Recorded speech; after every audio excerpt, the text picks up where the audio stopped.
Kansas Senator Roger Marshall joins us now live on the program. Senator, welcome back to National Report. We understand you had some concerns about the findings of this report. As we've heard from the former president, he also shares those concerns. Talk to us about why this caught your attention. Well, it's my main job up here is the national security, the health, the safety and well-being of Americans. So Joe Biden has paroled over 2 million people illegally. And this flying in, this planefuls of people across America. And then when they get here, they give them a CBP-1 app that they've already downloaded. Then they hop on another airplane and use that as their documentation, as their identification. So the TSA is allowing these people with the CBP-1 app to board planes without a driver's license, without any type of a passport. These folks have not been properly vetted. I think they're exposing Americans to who knows what as we fly across the country. Just to be clear, there's a lot of pushback about is it illegal, is it not? Do we know what specifically or which specific crimes have been broken, which laws have been broken? Well, I think, first of all, the president, when he's paroling these people in mass, I think that's breaking the law. It's supposed to be done one at a time. And as you pointed out, by the way, when these people are given parole, they're also giving a work permit. So they're choosing parole over the asylum process.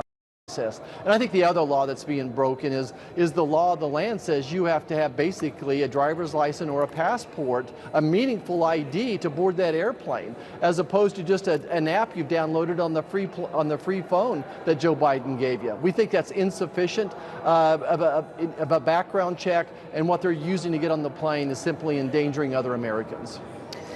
And so, sir, because of this report and what's concerning to you, I understand you've not targeted, but called out a specific airport, Reagan Washington National Airport, about if illegal migrants were to arrive there, there's going to be some problems. Can you talk to us about this proposed legislation and why that specific airport?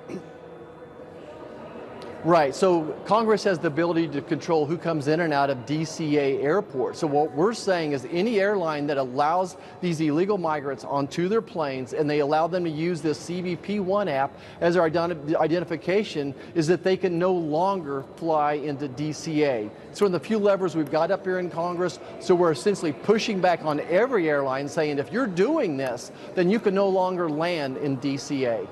Reagan National Airport.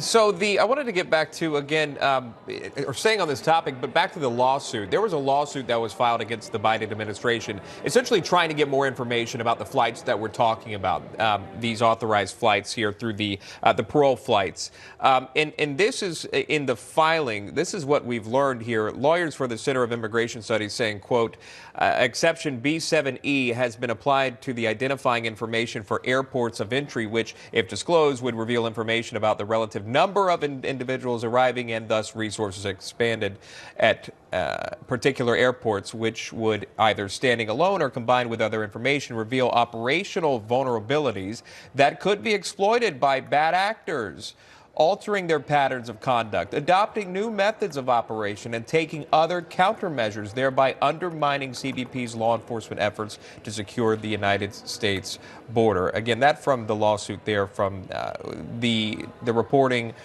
publication that gathered this information. We've spoken with the man behind that report. He stated that they were able to confirm that flights were happening, but they're not giving information as to where they're departing, where they're arriving to. But that confirmation alone, or is that confirmation alone that, again, they're not saying where they're flying from or where they're arriving at, but it seems as if it is happening. Well, at the end of the day, this is why we need a new president. I'll need 3 lawyers to interpret what you just read, but I know the intent of the law is to protect American citizens when we're flying. Joe Biden has exactly the opposite intent. His goal is to grease the skids so he can get as many people into this country legally or illegally as he can. And again, we need a president that's going to enforce the intent of the law and protect Americans. All right, Senator Roger Marshall of Kansas. Senator, thank you for your time.